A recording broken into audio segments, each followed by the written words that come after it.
Bienvenidos amigos al podcast de HR and Mindfulness. Mi nombre es Sofía Juárez y este es tu podcast que te acompaña día con día.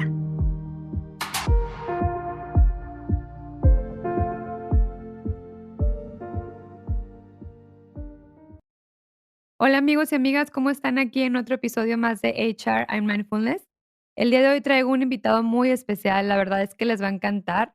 Él es psiquiatra y psicoterapeuta familiar y también de pareja. Con ustedes, Hugo Cornu. ¿Cómo estás, Hugo? Hola, buenas tardes. Muy bien, ¿y tú? Excelente, la verdad aquí muy contenta por tenerte el día de hoy con nosotros y creo que este tema es muy demandado, ¿no? La verdad, por muchísima gente va a nutrir a mucha gente que nos está escuchando, entonces pues vamos a partir de un mundo sin violencia. Entonces vámonos a la primera pregunta, Hugo. Aquí dice, ¿qué es la violencia y discriminación? Platícanos un poquito. Muy bien. Pues hablar de violencia es un tanto, a veces como complicado porque existen varias, definiciones. De pronto es difícil de poder, englobar, pero la violencia se refiere, pues, a toda acción o a toda conducta que puede llegar a generar, daño, sufrimiento o incluso la muerte de alguna persona. O sea, los daños pueden ser físicos, psicológicos o sexuales. O sea, pueden ser, de todo este tipo.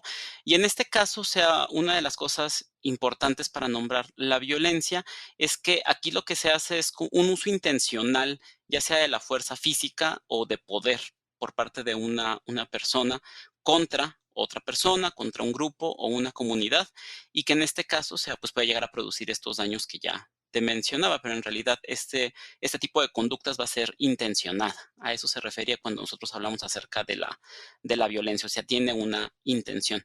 Y cuando hablamos de discriminación, bueno, en la discriminación puede ser una expresión de la violencia, y en este caso la discriminación pues es una práctica que va a consistir en brindar de alguna manera un trato, por valga la redundancia, desfavorable, que puede ser en este caso de desprecio contra alguna persona o también puede ser contra un grupo, y que en este caso puede también de alguna manera llegar a generar diferentes tipos de repercusiones en las personas. Y una persona puede ser discriminada o un grupo por muchos tipos de situaciones. Pueden ser, por ejemplo, pues desde el origen étnico, de la nacionalidad, del género de la persona, de la edad, si tienen alguna condición social o económica, algún tipo de condición, por ejemplo, de salud, las personas que están embarazadas, el idioma, la religión, incluso pues también por las opiniones que se pueden llegar a expresar, la orientación sexual, el estado civil y bueno, pueden haber muchas más situaciones por las cuales una persona puede ser discriminada. Eso se refiere como tal a discriminación. Excelente, muy bien. Oye, Hugo, ¿y cuál es la diferencia entonces entre violencia física y violencia psicológica? Muy bien. Pues como tal, la violencia física va a ser cualquier acto que pueda llegar a infligir algún daño y que como tal no es accidental, porque ya lo mencionábamos anteriormente, ¿no? O sea, la violencia se genera con una intención y sobre todo va relacionado con la fuerza física o con algún tipo de arma o objeto, incluso puede ser causada a lo mejor por la misma parte del cuerpo, ¿no? Esto puede consistir, por ejemplo, en cachetadas, en pellizcos, en mordidas, en apretones, por ejemplo, que pueden ser propiciadas también a lo mejor por algún tipo de objeto. En la violencia física casi siempre pueden llegar a ver algún tipo de manifestaciones que sean a veces como evidentes, o sea, pueden llegar a ver, quedar como algún moretón, alguna cicatriz, algún rasguño, alguna presencia de sangre, pero incluso también en la violencia física, algunos golpes pueden llegar a provocar lesiones que son internas y que como tal no sean visibles, ¿no? A través de la piel. Mientras que en la violencia física, en este caso, son una serie de conductas que pueden ser también, o sea, intencionadas, dirigidas para la persona, pero también la violencia psicológica, perdón, puede ser ocasionada en este caso por diferentes tipos de omisiones. Y entonces, en este caso también pueden ser, por ejemplo, las negligencias, los descuidos, los celos, por ejemplo, los insultos, las humillaciones, el hecho de que alguien lo hagan menos, que se le diga tú vete para allá. La indiferencia puede ser una forma también de este tipo de violencia psicológica, cuando se le compara, por ejemplo, a una persona con la finalidad de menoscabarla, o incluso también darle algún tipo de rechazo o incluso amenazarla. En este caso son las manifestaciones, por ejemplo, de la violencia psicológica. Así es correcto.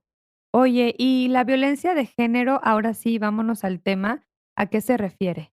Muy bien. Inicialmente, la violencia de género, se llegaba y todavía se sigue pensando que está relacionado, sobre todo, a las mujeres, pero esta violencia de género, sobre todo, es debido al género de las personas, ¿no? Y entendiendo que el género se trata de una construcción social.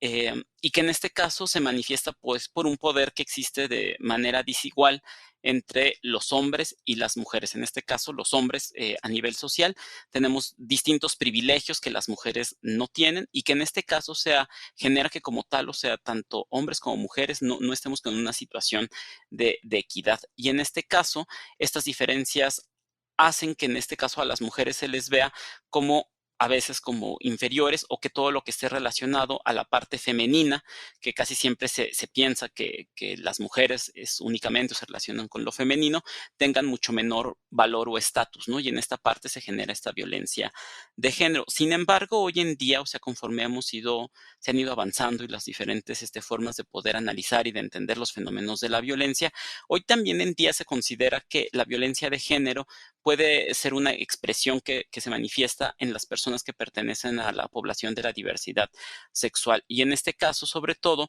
porque en la diversidad sexual, como bien lo indica, en este caso, pues no está como tal representado a través del modelo masculino, a lo que sería la parte heterosexual que no, o sea, se llega a tomar como la mayoría de la población y entonces también en la diversidad sexual se llega a entender o se mira a través de la violencia de género las manifestaciones de las conductas que hay en contra de estas personas. Entonces, hoy en día la violencia de género abarca muchos más aspectos que únicamente hablar de las mujeres. Eso fue uno de los inicios y hoy en día también se mira para poder entender los diferentes tipos de violencia que también en estas poblaciones de la diversidad sexual pueden llegar a presentarse. Totalmente de acuerdo contigo. Oye, ¿y qué características tiene la violencia entonces de género? ¿Cuáles son esas características? Muy bien, en este caso, en la violencia de género, como lo comentaba, van a estar sobre todo muy relacionadas en cuanto a estos aspectos que generen la diferencia entre lo que sería eh, lo masculino y lo femenino. De tal suerte que en este caso, o sea, como te mencionaba, a lo masculino casi siempre se le nombra que tiene mucho mayor estatus y mucho mayor poder. Erróneamente, bueno, se ha atribuido que lo masculino tiene que ver con el hombre, ¿no? Y que en el caso de las mujeres tienen que ver con la esfera de lo femenino, ¿no? Y entonces, en esta parte masculina, pues tendría que ver el hecho de ser, por ejemplo, el ser proveedor, el ser aventurero, pues el de rifársela, el de el de no rajarse, ¿no? Mientras que en la parte femenina, pues tuviera que ver o se le atribuye con esta parte de pues, ser delicadas, de ser las cuidadoras, de tener la escucha, de ser protectoras, las que se queden como en casa y bajo el cuidado. Y entonces, en esta parte de las diferencias es donde se empieza de alguna forma a generar que los hombres tenemos como este dominio o este control sobre el mundo, no solamente sobre la parte externa, sino que también los hombres podemos controlar la parte interna, lo que se encuentra, por ejemplo, en la parte de nivel familiar.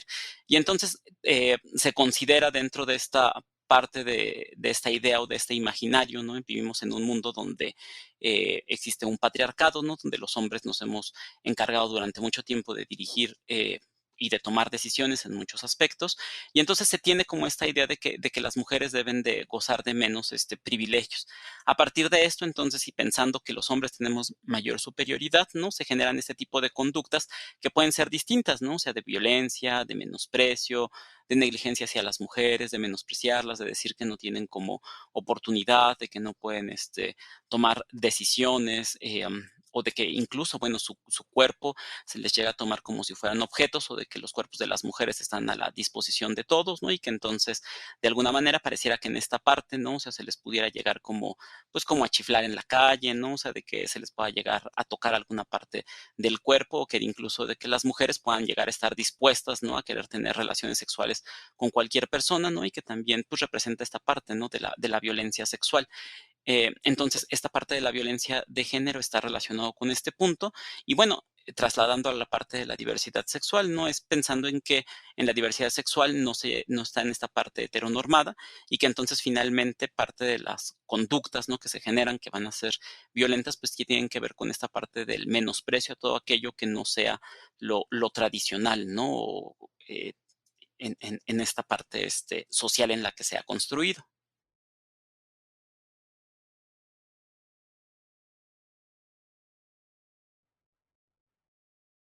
Totalmente. Oye, Hugo, ¿y actualmente Muy bien. Como existen, tal, no ahora sí existe vámonos a la una pregunta, ley leyes contra la en violencia de género? específico contra la violencia de género, sino que existen diferentes leyes que se han ido creando a lo largo del tiempo como con la finalidad de brindar protección a las personas que sobreviven a este tipo de violencias. Y entonces, dentro de estas están, por ejemplo, la ley federal para prevenir y erradicar, por ejemplo, la discriminación.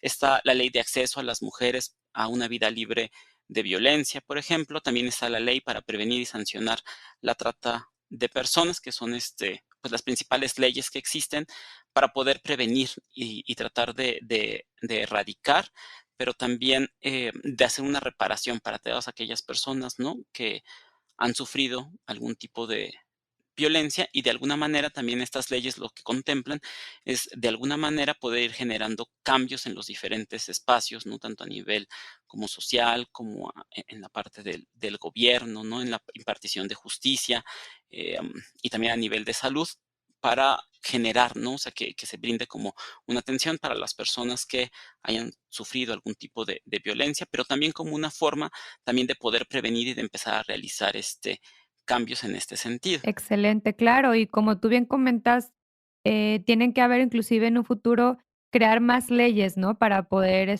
proteger toda esta parte de violencia de género y todo lo demás. Oye, ¿y cómo erradicar la discriminación y violencia hacia las personas LGB? Platícanos un poquito. Okey, pues, en realidad es un trabajo, o sea, que no que que depende, o sea, de muchas, de muchos tipos de aristas, o que todas las personas podemos, contribuir también para esta lucha contra este tipo de violencia que se va presentando. Eh, uno de las situaciones que puede ayudar es la educación en la sexualidad, ¿no? Que de alguna manera es importante que se brinde en todos los niveles.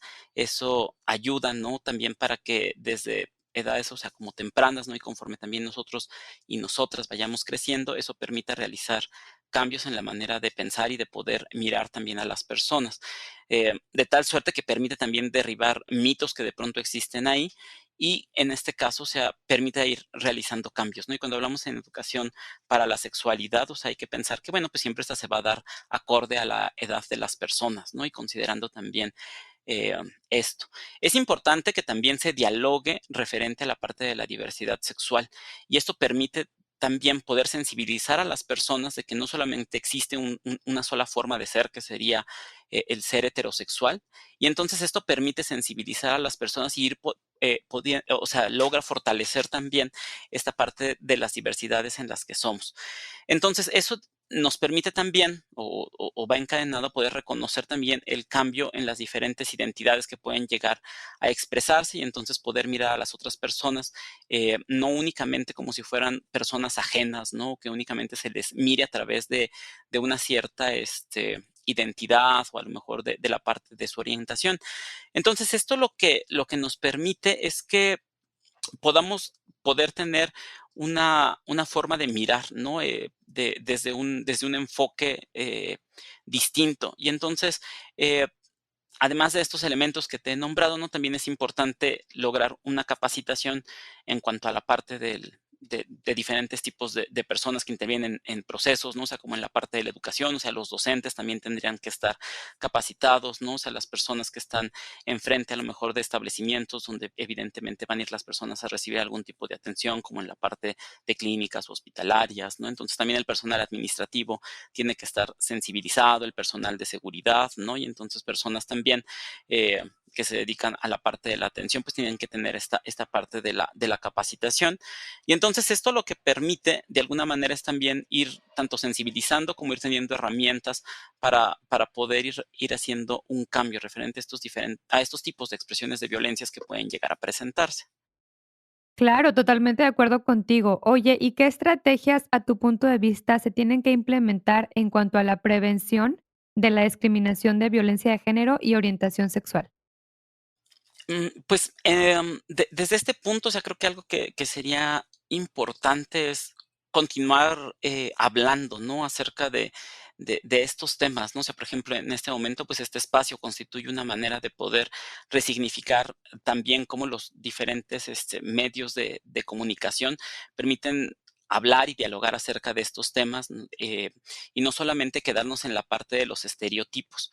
Entonces, hablar de una manera seria también de estos temas, o sea, permite realizar un cambio, ¿no? Y también tener en cuenta que es necesario, ¿no? La creación también de materiales que permitan informar a las personas, que permitan poder llegar a muchas personas y que esto permita que de alguna forma tengamos información también diversa, ¿no? Y no únicamente podernos quedar como en los estereotipos o a lo mejor únicamente pensar que a lo mejor las únicas dos, por ejemplo, pensaba ahorita, las orientaciones sexuales que existen es la heterosexual y la homosexual, ¿no? Que de alguna forma limita esta parte de la diversidad sexual. Pero yo creo que el hecho de que cada vez existan como más lugares donde se puedan informar las personas de manera seria, ¿no? O sea, con personas que estén especializadas y capacitadas, ¿no? Es eso yo creo que permite de alguna forma también ir generando como estos cambios, porque finalmente es una forma de poder llegar, porque de manera cotidiana pues estamos como sumamente expuestas y expuestos a diferentes tipos de informaciones, como pueden ser las series de televisión, las películas, ¿no? Las telenovelas, bueno, una serie de infinidad de contenidos que ahora también están disponibles por las redes sociales, ¿no? Donde en algunas pues seguirán generándose estereotipos, ¿no? Que lo que generan pues es seguir desvirtuando de alguna manera lo relacionado a la diversidad sexual, pero que habrá otros, ¿no? Espacios donde sí se logre llegar con esta parte de la información. Muy bien, muy bien. Oye, ¿y las mujeres y niñas en México que temen y sufren todos los días diversos tipos de violencia en todos los ámbitos de su vida? ¿Qué opinas de esto? ¿Por qué está pasando esto? ¿Y cómo podemos combatirlo, Hugo? ¿Qué piensas acerca del tema? Ok, pues ahí o sea, es un tema de pronto complicado a lo mejor de poder ir analizando. Lo que sí ha habido es un cambio respecto a la difusión que hay referentes a estos temas. Siempre ha existido la violencia de género, muchas mujeres, niñas y adolescentes, o sea, que son sobrevivientes de diferentes tipos de violencias de género.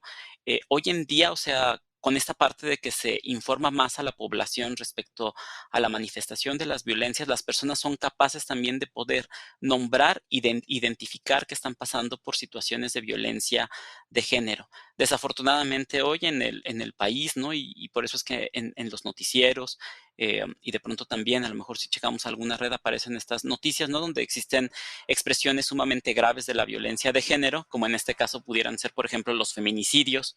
Es por eso que de pronto vemos que existe una mayor escalada, ¿no? De este tipo de violencias. Sin embargo, bueno, o sea, pensemos en las mujeres, ¿no? En las mujeres de Juárez, ¿no? Que tienen en realidad mucho tiempo que a lo mejor de pronto nosotros escuchábamos y conocíamos y que de pronto a lo mejor no entendíamos de este fenómeno. De pronto hoy en día no nos parece una situación de pronto tan ajena. Aquí lo importante es como no normalizar el hecho, pero es una situación que ha ido cambiando, cada vez existen también más personas que denuncian, que están diciendo lo que está sucediendo. Vemos más movilizaciones, afortunadamente, de estas mujeres que se reúnen, ¿no? Y también de hombres que también apoyan y que apoyamos estos movimientos, de alguna manera para poder erradicar esta violencia. Entonces, de pronto ahí resulta también como complicado. Lo que sí es alarmante es como también poder ver que también pues estas expresiones de pronto pareciera que están saliendo más y más y más, ¿no? Entonces, existe, como lo mencionaba anteriormente, pues una ley general de acceso a una vida libre de violencia que pues fue creada, ¿no? Principalmente como para poder, de alguna forma, poder prevenir y atender, ¿no? Y poder erradicar este tipo de violencias. Y entonces, bueno, pues esa ley ha tenido de alguna forma el poder mirar, ¿no? Cuáles son las situaciones que se están presentando y de alguna manera también, o sea, ahí en esta ley se contienen diferentes tipos de mecanismos para poder tratar de enfrentar y poder erradicar este tipo de violencia. Lo que sí es un hecho, ¿no? Pensando en la pregunta que me hacías, ¿no? Anteriormente se le decía que era la violencia intrafamiliar y parecería que solamente la violencia pertenecía al espacio de la familia. Eh, Sin embargo, bueno, pues hoy en día se sabe que no, que en muchos lugares, en cualquier lugar en donde nos desarrollemos, podemos estar expuestos a escenarios, de donde podemos ser víctimas de violencia, ¿no? Y en este caso también las mujeres. Entonces, creo que va habiendo también un cambio, ¿no? Respecto a la información que se tiene, cómo se nombra, cómo se identifica y que están presentes, ¿no? Y que afortunadamente cada vez más personas lo reconocen y empiezan a manifestarlo, ¿no? Entonces también esta diferencia que a lo mejor hoy en día notamos también puede deberse, ¿no? A este fenómeno que está sucediendo. Sin embargo, bueno, o sea, tomando en cuenta esto es necesario, pues, como poder tomar como diferentes, acciones, ¿no? Para poder de alguna manera detener y poder erradicar estas situaciones que se están presentando. Así es, y como tú bien comentas, cada uno de nosotros tenemos una cierta responsabilidad en poder combatir esta violencia, ¿no? O sea, y poder detener toda esta cadena de violencia de género y como tú bien comentas, tanto psicológica como física y pues de todas las que haya, ¿correcto? Así es, y yo creo que de esto que precisamente ahorita tú retomas, ONU Mujeres sacó un desplegado, ¿no? O sea, de maneras de poder contribuir, ¿no? A poder erradicar la violencia contra las mujeres. Y de pronto esto resulta interesante porque en esta parte de esta escucha activa, ¿no? Es como si alguien llega, ¿no? Y nos comenta qué le está sucediendo, pues como poder escuchar y creer qué le está pasando a esa persona, ¿no? O sea, antes de poder juzgar o emitir un juicio, porque de pronto esta parte de los juicios que nosotros llegamos a emitir de pronto desaniman a la persona, ¿no? Porque las hacen cuestionarse sobre lo que están viviendo. Eh, Todo esto que venimos haciendo, ¿no? O sea, es una forma de poder enseñar a otras generaciones cómo pueden cambiar, ¿no? De alguna manera la forma de vivir, ¿no? El hecho de que nosotros podamos exigir una respuesta a través de manifestaciones o de que son necesarios más mecanismos para poder detener y frenar y reparar los daños también es importante. Eh, Conocer también, pues, estas expresiones de violencia, ¿no? Son situaciones que nos pueden ayudar. El hablar del tema, como ahorita lo estamos haciendo en este espacio, ¿no? Incluso como poder hablar, pues, con las amigas, con los amigos, ¿no? O sea, en la escuela, ¿no? Con los compañeros o las compañeras del trabajo nos ayuda. Evidentemente, pues tener también la parte de la responsabilidad de nuestras conductas, que de pronto en qué momento nosotras o nosotros podemos llegar a ser violentas o violentos, y que en este caso sea reconocer también nuestras propias violencias es importante porque eso nos ayuda a ir cambiando y también es una forma de poder exigir la responsabilidad de las demás personas sobre estos cambios. Entonces, pues creo que todo esto va sumando de alguna manera para poder ir haciendo estos cambios como una forma de poder vivirnos distintos en los espacios, ¿no? Y que sean espacios sin violencia. Así es correcto. Y como tú bien comentas, ser un ejemplo a seguir para los demás. Excelente, Hugo. Oye, por último, recomiéndanos algunos libros acerca del tema, por favor. Muy bien, pues, como de pronto la violencia de género en muchos de los que se da es sobre todo en las situaciones de pareja o del noviazgo, ¿no? Está reportado que principalmente es la pareja quien mayor ejerce violencia. Me gustaría dejarles 2 libros de Walter Rizzo, que creo que son buenas opciones, ¿no? Como para poderlo trabajar. Uno se llama Los límites del amor y otro que se llama La guía práctica para no sufrir de amor. Otro libro de Marcia Grad, que es La princesa que creía en los cuentos de hadas. Y bueno, para aquellas personas que decidan leer a lo mejor algo más especializado, este libro de Violencia y Salud Mental, perspectivas desde la neurociencia, la clínica y la salud pública, que son editados por la doctora Patricia Fuentes de Iturbe y la doctora Luciana Ramos Lira. Excelente, muchísimas gracias, Hugo. Te agradezco mucho este espacio y tu tiempo. Ahora, por último, la gente que te quiera buscar alguna consulta, digo, cualquier cosa, por favor, compártenos tus redes sociales y, no sé, tu número de contacto, por favor. Claro que sí, pues en Instagram y en Facebook me pueden encontrar como DR Hugo Cornu. Y al teléfono pueden enviarme un mensaje por WhatsApp al 55 79 21 51 68. Excelente. Muchísimas gracias, Hugo. Ya platicaremos en otra ocasión de algún otro tema que le guste a la gente, ya la gente propondrá. Te agradezco mucho, te mando un fuerte abrazo. Muchísimas gracias amigos por habernos acompañado en este espacio, que es tu espacio. Nos vemos la próxima sesión privada en terapia. Gracias.